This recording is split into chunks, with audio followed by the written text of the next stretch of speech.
down no more. I feel like that's all up in my grill. All right. All right, well, good evening. We'll go ahead and get started. Man, he gave me a lot of time, so I always say this, and it never happens, but I'm going to say we might finish early, but that's probably not going to happen, but I'll go ahead and get your hopes up anyway. So, I'm so excited, not necessarily because of our subject matter, but because it's racing and baseball season. I'm so excited. Somebody posted on Twitter yesterday, one of my friends from out in Texas, he said, some of the greatest words to hear, pitchers and catchers report. And when pitchers and catchers report to spring training, that means baseball is in the air, and we get to watch it until November. So I'm so excited. And I'm a race fan too, and that happens until the end of November. So greatest time of year right here. So I'm really excited about that. And basketball's in the air. It's a great time for a sports fan. So, yeah, can't bring me down today until we have this talk tonight. So, going to say we have 3 weeks left in this class. Some of you are probably just thanking the heavens above at this point right now that we only have 3 weeks left. You finally get to not hear me anymore, not have to have maybe some of these difficult conversations anymore.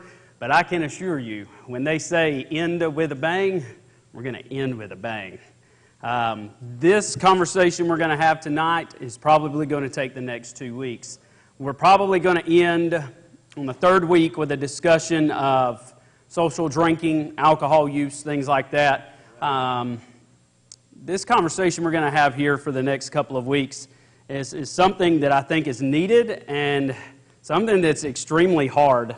As I thought about this today, and I've said it throughout this entire study, but specifically for the next couple of weeks, we need to approach this discussion, this class, with a great deal of contemplation and prayer, with a great deal of compassion and respect for the topic, for each other, for the people involved.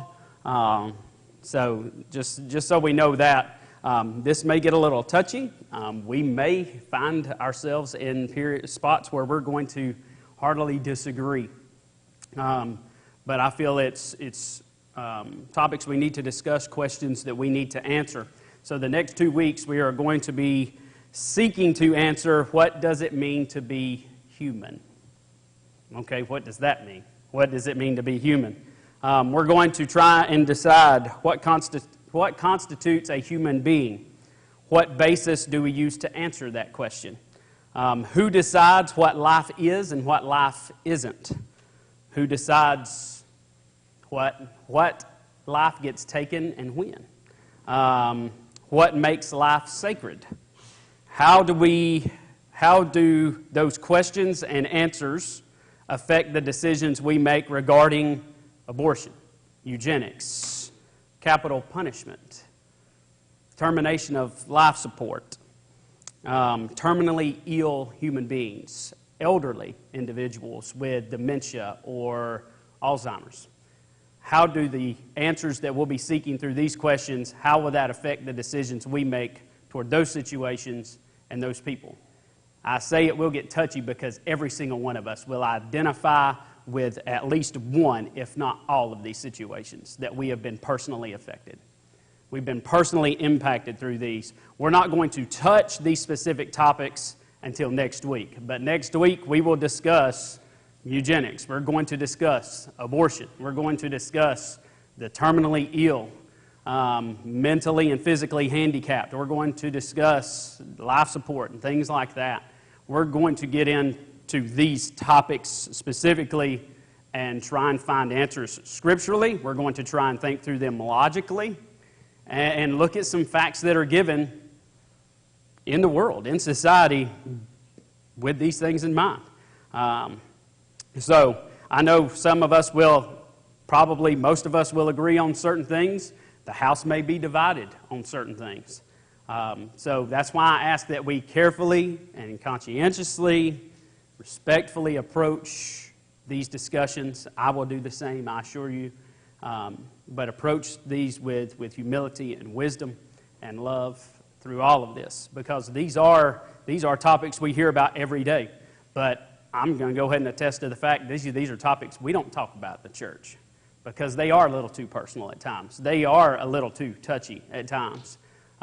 We don't want to talk about things like this, even things like alcohol use or things like the gay marriage and marriage principles that we talked about. We like to talk about gay marriage, homosexual marriage, and things like that. But 2 weeks ago we talked about Christian marriage and how those types of marriages affect the rest of society.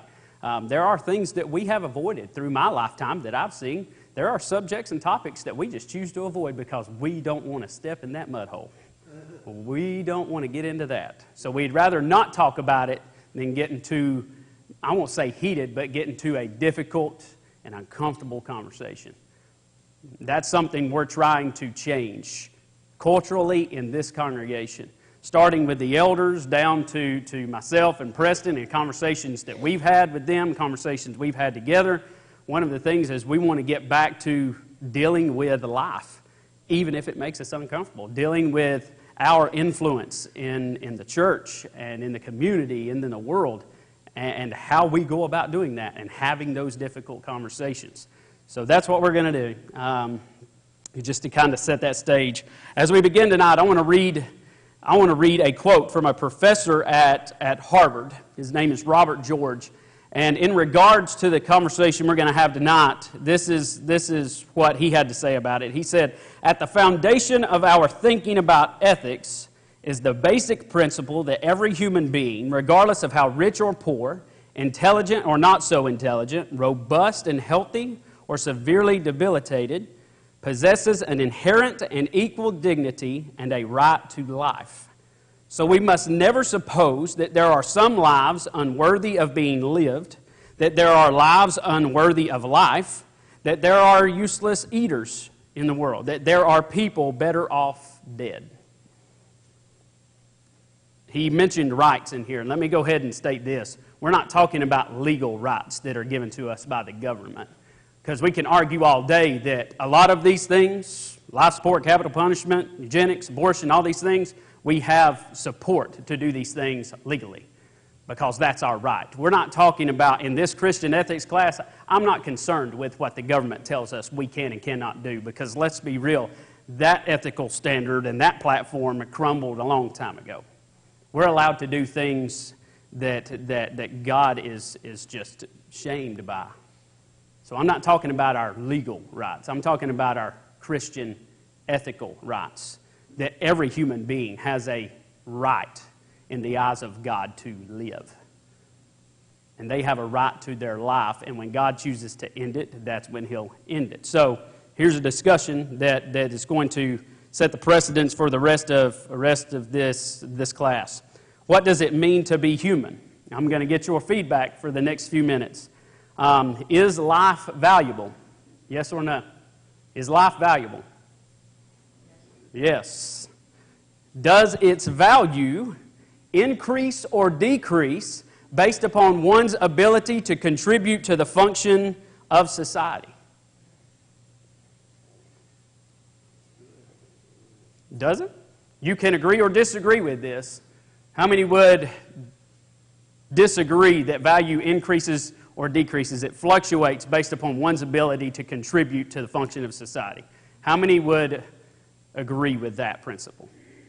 The value of the life does not change, but the contribution, the level of contribution is what changes. Yes. Either contribution or, I think it's the opposite of contribution. Some people contribute, other people take. Mm-hmm. But the value of the life itself, I would say, does not change. All right. I would totally agree with that. Yeah, contribution fluctuates depending on what one can do, what some choose to do, but the value of a life doesn't change. However, that is the view of many in society, that the value of a life fluctuates based upon what you can offer to the rest of us. Yes, sir. I just have a question. Okay. And that is, does one value the life of those close to them more than they value other lives? That's a very good question. I'm going to repeat that just for the viewers and things like that too, because I've been asked to do that. So let me make sure I get this right. Does one value the life of those closest to them, more than they value the life of those not so close to them? Was that pretty much it? Pretty much it. Okay. Yeah, that's a very good question. And I think that's where we make a lot of decisions sometimes, is that we will make decisions based upon our relation to those types of people, the situations that we're in. So that's a very good question. One of the questions that was stated in some of the study I was a part of in regards to this is human life or personhood based upon who you are or what you can do? There are some that state that a person, what constitutes a person or a human life is not who they are, but what they can do. In regards to abortion or the elderly, things like that, is they're not really the function of society, what they contribute. Their value is next to nothing. So they're not viewed as people. So, with that in mind, I actually thought about my youngin'.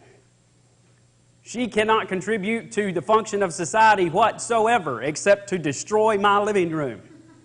That's it. She has no physical purpose in the progress of life right now.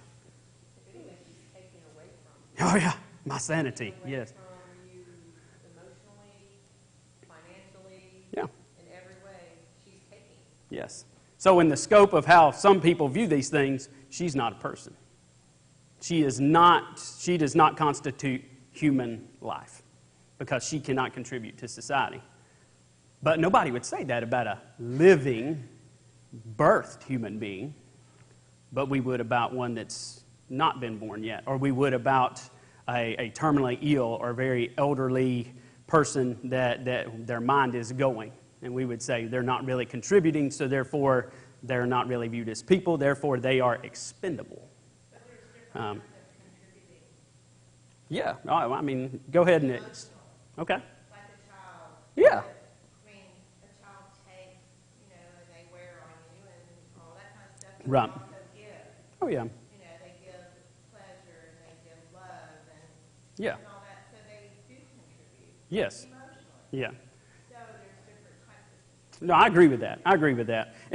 In this discussion, it's basically for society in general, the progress, the moving forward of society and culture. Them. Yeah. Technology, it Yeah. could be emotional, it Yeah. could be building a building.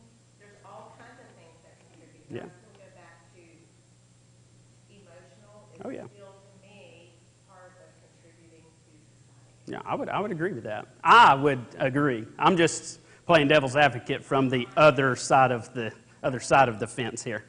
So. You and I were talking about when I first came in about contributing to society, the emotional side of it. You may not be tangibly displaying something that you're contributing. However, these children who have special needs or these handicapped individuals or mentally challenged individuals, they contribute to society by keeping us humble, by keeping us empathetic, and by keeping us focused on the blessing that we have. Amen to that. And in my opinion, we need that in our society so that we can see that this is what you could be doing, but you have this.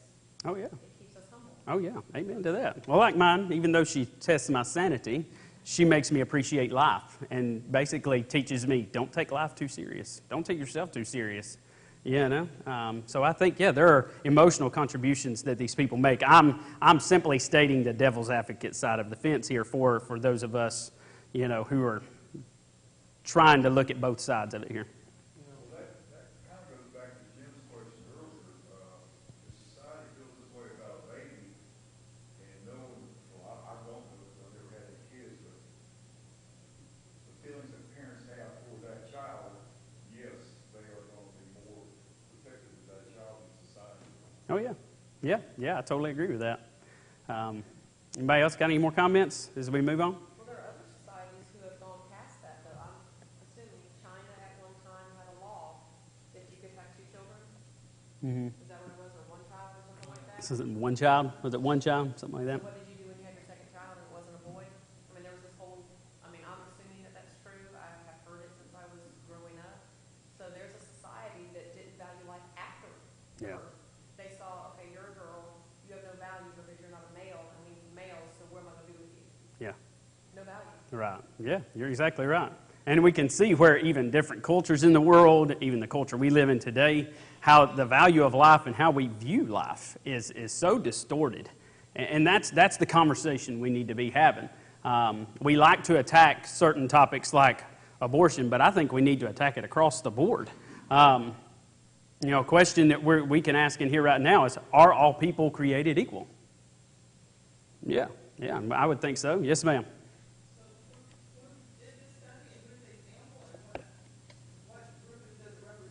I'm sorry? The study, where did the study come from? Which study? The one you said that, the other side, where you got the value for lesser, lesser value to subscribers, older people.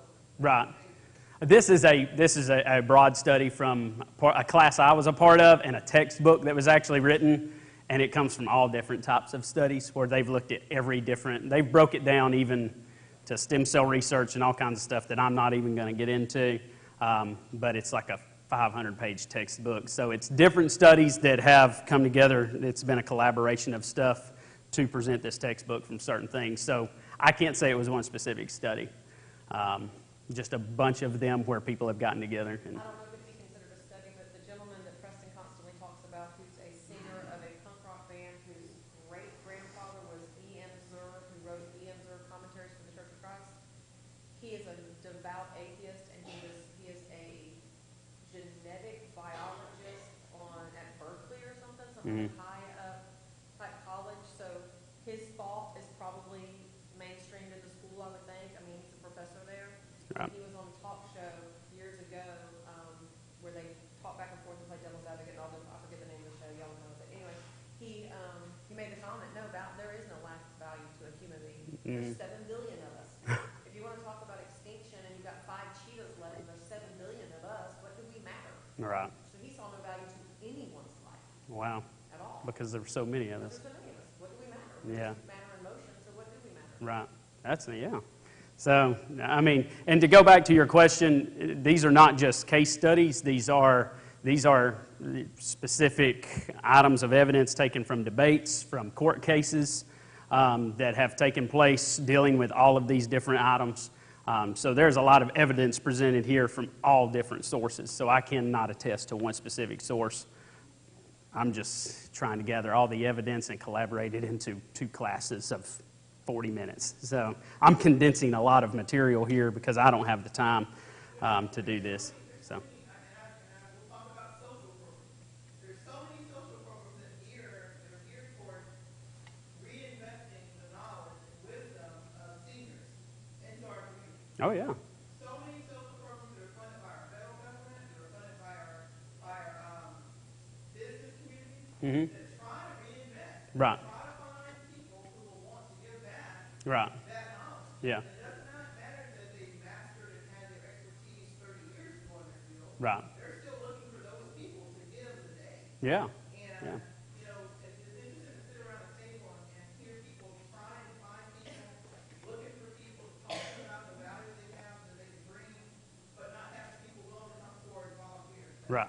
Right. And I'm not sure the collective studies that you talked about, that you all used in your class, but it makes you wonder what studies were examined that actually showed the demonstrations of, the value of people at those different points in life. Right. Yeah. Like babies that Paula,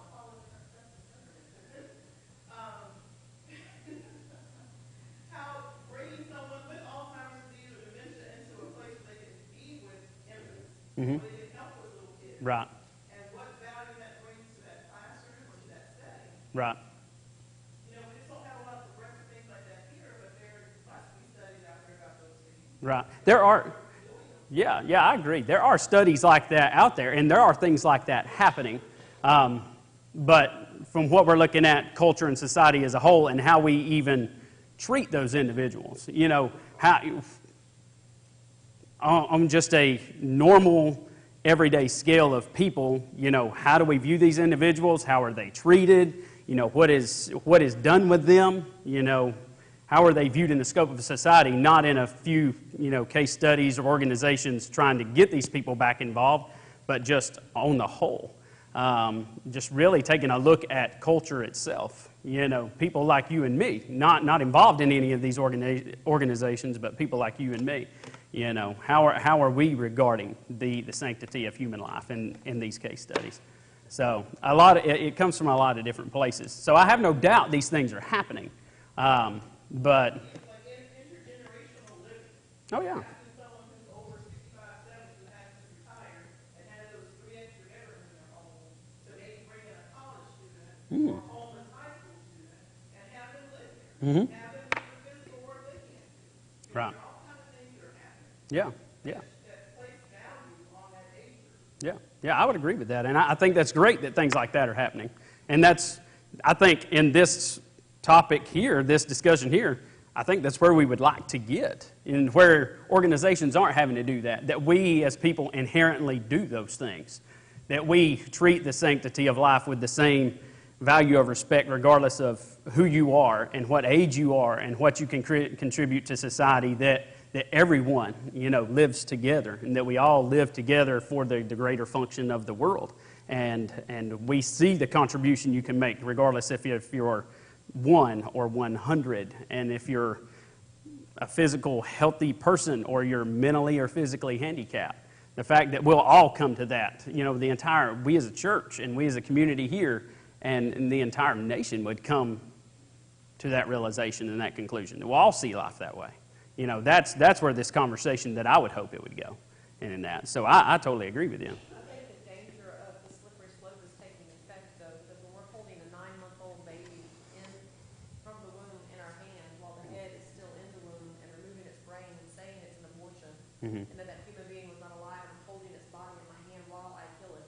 Right. If we're moving down that slippery slope, it's only a matter of time before we end up thinking a cerebral palsy child does not work.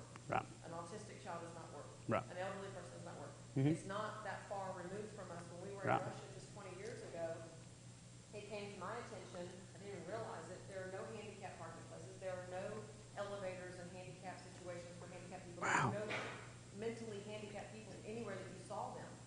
And it was because if you were mentally handicapped, you were to be put into an institution and not looked at. Yeah. One of the members had a wife who had an autistic child, and she taught, and no one even knew this child existed, because if they knew he existed, they would look down on her and be genetically deformed because she produced that. Wow. So when they went out, she had trained him to sit still and not speak and not move. How she did that, I do not know, because he was completely autistic. When he was at home, he was just like you would typically see an autistic child. But she had told us very clearly that you do not, the only people we saw handicapped or old or anything were on the side of the street begging and sitting there waiting for money. Wow. It was, I don't know now, because that was right when communists had fallen and they were trying to bring about a democracy of some sort. But they were in a situation where if you were not producing anything of tangible value to society, you were removed from society. Yeah. And that's just 20 years ago in Russia. Wow. So I mean, it's just the idea of that we might have programs that are pushing that, and that's fantastic. We need to continue them, and we need to get behind them as Christians to continue that. Right. Because if not, the slippery slope's going the other way Yeah. very quickly. Yeah. And I'd like to piggyback off of that, because you think about our culture right now as a whole, we are becoming more and more self-centered by the minute.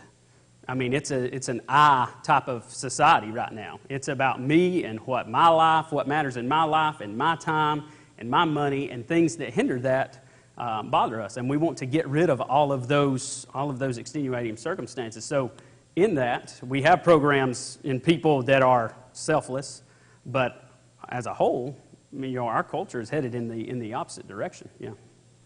This basically maybe the aspect of eugenics, which started over 100 years ago with the Nazis. The Nazis really based a lot of their society, a lot of their societal rules on those very principles. Right. And even though Hitler is still vilified, the political left is actually actively involved in many of those things that the Nazis did forcibly. Mm-hmm. And with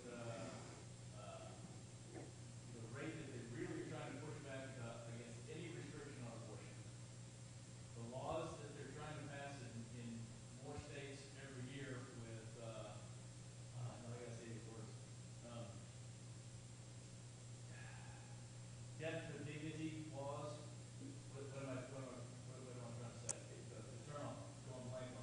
Euthanasia? Euthanasia. Yeah. They put lots of people to death simply because they were old, or because, like Tanya was saying, any of those mental, Mm-hmm. they would call them deficiencies, that they didn't have any value. That's a lot of things that systematically the Nazis did. And the book left here is trying to piecemeal, and there's much of society that's very open and very accepting of doing those very things now. They just divorce it from that picture of the Nazis 70 years ago. Oh yeah, oh yeah. We try to definitely cut the ties and separate it, and not see the parallel there. So that's actually one of the things I was actually going to talk about later on in the class here. One of the questions I actually have, and I've been challenged with this a lot lately in regards to whether it is abortion or terminally ill, even capital punishment.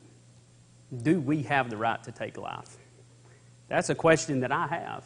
That's a question that I'm pondering on every single day. That's a question I've been pondering on in this study. If we're all created equal, if all people are created by God and in His image, do we have the right to take that life? You know, and many of us would say no. Some of us would say yes in certain circumstances. A lot of people in society in the world say, yeah, we have that right. We have that right. The government tells us legally, yes, we have that right. As Christians, I would wholeheartedly argue that we do not. Yes, ma'am.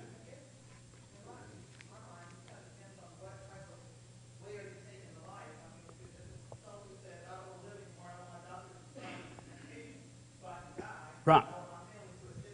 Right. Assisted suicide? Oh, yeah. Yeah. I remember doing a presentation about living wills over at Crestview, I think I was at Crestview some nights ago, and this lady said to me that she wanted her doctor to do it. She got some paperwork for her, she actually had it, and she had it in her wallet size, and she said because after that first open heart surgery, I would not have another heart surgery done. I will never have my chest open again if I have to. Right. My family has to tell the doctors that for me, then that's what they've been instructed to do. And to me, that is allowing natural death to occur. Oh, yeah, I agree with that. I'm not saying that, I'm not going to put up this heroic fight with every single medical, Right. I'm not going to use every single, medical, resource Yeah. to save my life, no matter what the cost of, going on with that, or, I'd like my family just to go ahead and unplug those Right. life-saving Yeah. devices. Right. I don't want to go through that. When she said it to me, I had to stop because I was in the middle of class and just really process on what she was saying. Right. She said, no one knows what that feels like until you've gone through it. Yeah. And I don't know if you guys ever went to visit someone who's had their chest Right. and Yeah. see what that looks like. Oh, yeah. But those are, it's life-sustaining to have it done first. Yeah. But it's not truly allowing a natural death to occur. Right. We have intervened on so many levels Oh, yeah. to stop someone from having natural death. Oh, I agree. Yeah. So I don't think to say I want to give up on all medical treatment, Yeah. a person's killing them. No, I don't think so. You're allowing a natural death to occur. Yeah, I agree. I agree with that. I think we need to understand and really focus on taking life. If that person dies naturally and they want themselves, to die, if that's how God intends for it to happen, and don't resuscitate them, that's their right as a person. Is if God chooses to take me, let them take me. But what I would actually like for us to see is actually the taking of life. If it was somebody that was, if we're talking about like life support and things like that, medical needs, just basically somebody being in a vegetative state, they're living on their own, but they're not really doing anything, and they become a burden, and we choose just to let them, take their life. That's taking their life. Terminally ill, and it's just like, hey, don't want to deal with it anymore. Let's just be done with it. Taking life is taking life. For us to let people die natural death, that is not taking life. I would never say that, and I wouldn't even say that's suicidal. Now, if they ask us, assist me in my death and kill me, I would believe that's I would say that's suicide and murder. The fact that they wanted to take their own life and we assisted them in it, yeah, I believe we're both accountable for that one. So, yeah, I think there's certain areas that we might see as gray, but I would encourage us to actually look at the word taking. Are we actually taking someone's life from them? So. Oh, yeah. Right.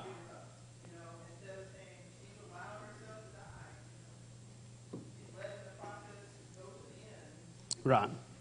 Yeah. So, I guess then, just based upon the conversations we're having in here, I think we could all agree that we would not see any of these people as less than human. We would not see these people any other way than another human being, another human life that lives, whether that be an unborn baby or a mentally or physically handicapped individual or a terminally ill individual or an elderly individual or even a hardened criminal.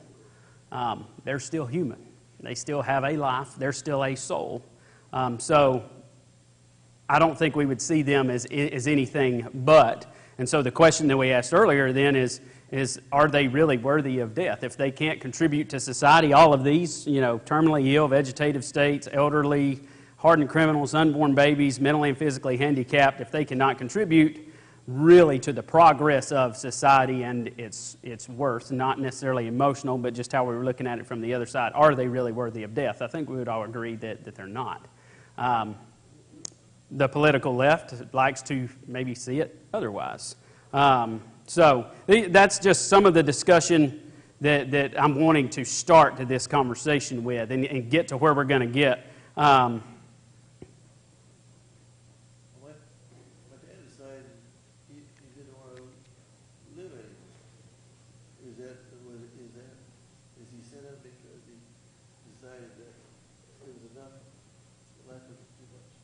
I mean, if he just gave up if God took him and he gave up his life naturally, Taking his medicine, you know. and slowly but surely he died. Yeah, I mean, that's the thing. I mean, he died a natural death. So, I mean, Sometimes, too, we need to be careful on making a blanket statement Right. about suicide. Right. Because there's also mental disorder Oh, yeah. involved. And, I really think that unless you're in the person's shoes and understand, some people are hearing voices and they're telling them to kill them. Oh, yeah. Kill yourself. And I think we have to be very careful on the blanket statement of taking Right. your own life. Right, taking your own life, yeah. Because I would hate to say that someone who's done that is falling under a certain judgment. Obviously, if they have not obeyed the gospel, then they're under that judgment no matter what they do. Right. But if you've got a member of the Lord's body who has done something like that, I would hate to say that I know where they were standing mentally. I think God is the only Right. one that understands Yeah. mentally what was going on in that person's heart. I agree.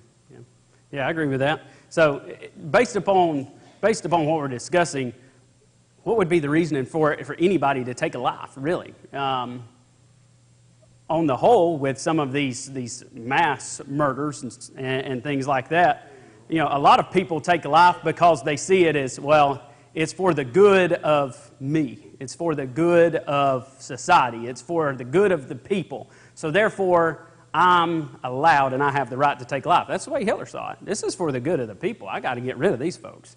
That's the way Hitler viewed it. For a woman with an unwanted baby, this is for the good of me and my sanity and my finances and my life in general. So for the good of that mother's life, it would be viewed okay. We need to take that baby's life. Let's just throw this one out there while we're in here. What was it, 2 weeks ago? A week ago? Some man took his life, which was his choice. Would it be our right to say that man, regardless of the heinous things that he had done, for us to say he deserves to die because it's for the good of society? Is that our right? Is that our right to say that? Is that our right to choose to make that decision? You see, this is where it gets slippery. This is where we start to disagree because it's like an unborn baby. No, you can't do that. Somebody that murdered 3 people? Why, yeah. You got to take that. You got to take that Joe Schmo out. We got to get rid of people like that. This is where we start to say, oh, we see it one way, but life is life. Human life is human life regardless of who you are, regardless of what you've done. And we're gonna get into that. Somebody have something to say? I'm sorry. I do. Yeah. I'm sorry. And I think, like, if I was on, on a jury, Mhm. somebody was found guilty of murder, and, they asked me, well, are you for capital punishment? Do you agree with that? Mhm. And I said, maybe if I really, really knew that person really did it, maybe I would be, I probably wouldn't. Right. But if that person might be innocent, Mm-hmm. and there are lots of people that have been released from jail Mhm. that haven't found out that they were innocent, and that they're not death row, or even killed someone. Right. Yeah. That's a real major sin for that. Yeah. Yeah. I'll be honest. Until a year ago, I supported capital punishment wholeheartedly, and through prayer and maturity and trying to grow and think outside the box a little bit, what did the Bible say we were deserving of? You can say it. What did the Bible say we're deserving of as people? Death. We were given a death sentence, and God chose not to kill us. We are deserving of capital punishment, but we were given a second chance. Who are we to say if God gave us that second chance? Paul said the same thing. If I'm given the second chance, is it my right to say that someone else doesn't deserve that? 1 Timothy, he says, Timothy, go to these people, the murderers and the liars and the evil people in the world, and give them the law, give them the gospel, because they're the ones that need it. They're the ones that need to hear this, and tell them about me.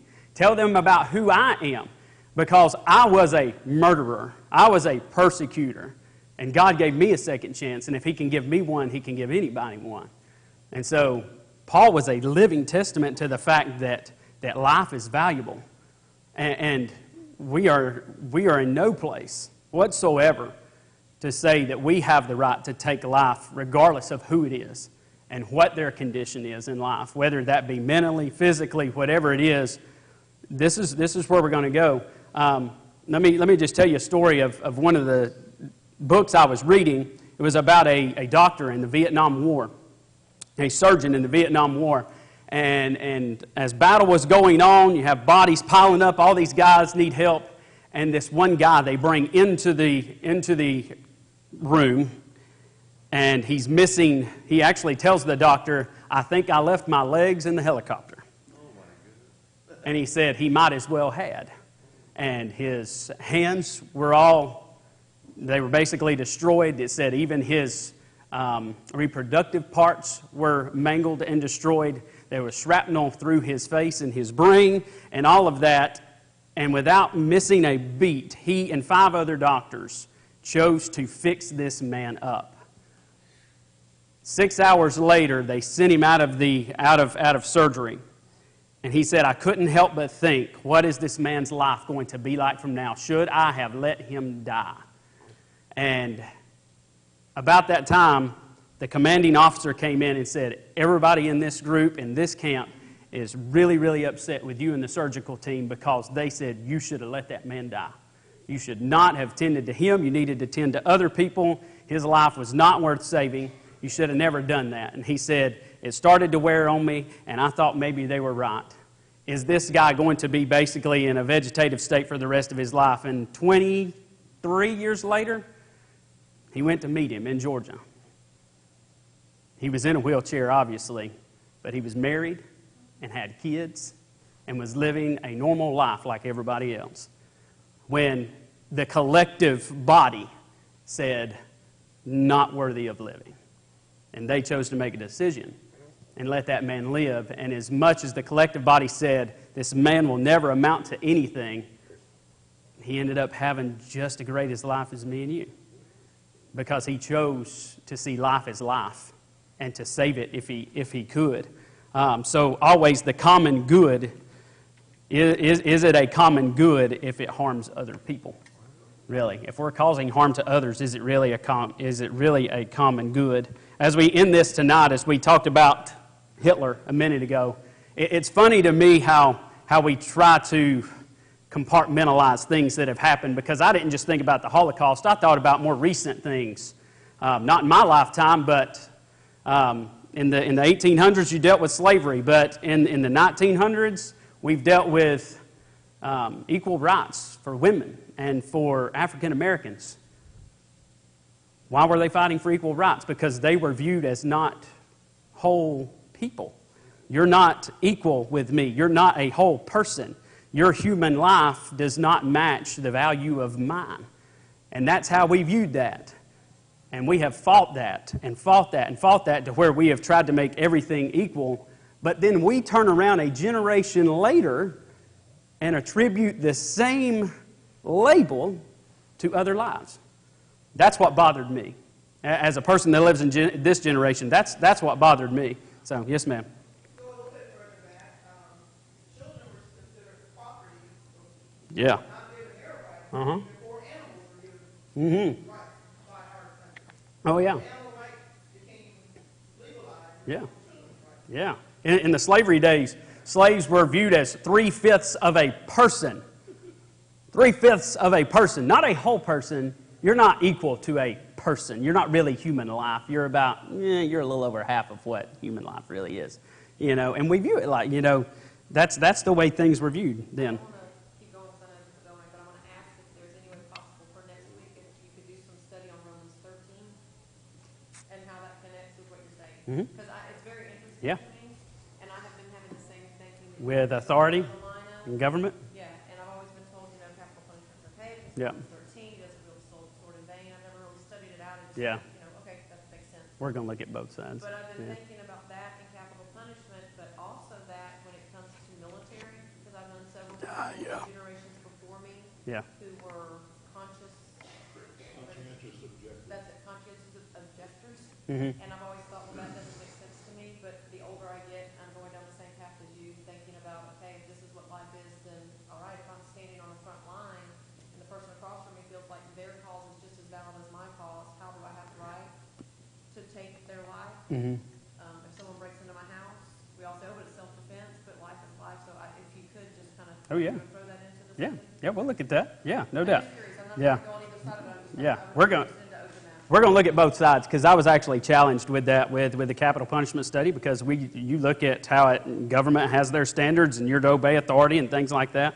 So, yeah, we're going to look at that. You could So, always take the Edith Bumper position. When she was asked if you believe in capital punishment, she said yes, but if it's not too severe. wow, wow, yeah. I had told Preston as we end, we're going to wrap up with this. This is my last statement. I had told Preston we were going to do this, and I decided not to. What I was going to do is see how we react to certain things and how culture would react. And I was going to put up a picture on the PowerPoint. One side was going to be a mass grave of the Holocaust, and the other was a mass grave or a building where an abortion clinic is, and you saw body parts everywhere. One, the cultural society as a whole would be like, that is wrong, that is racism at its best, while the other is a human right, but it's mass graves of bodies in human life, but we view them differently.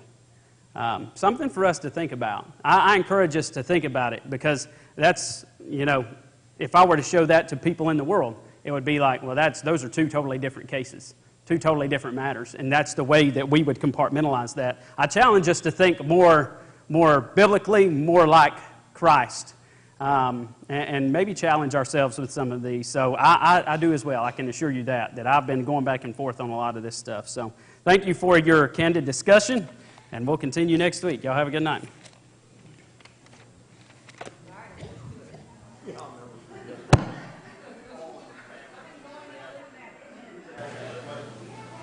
So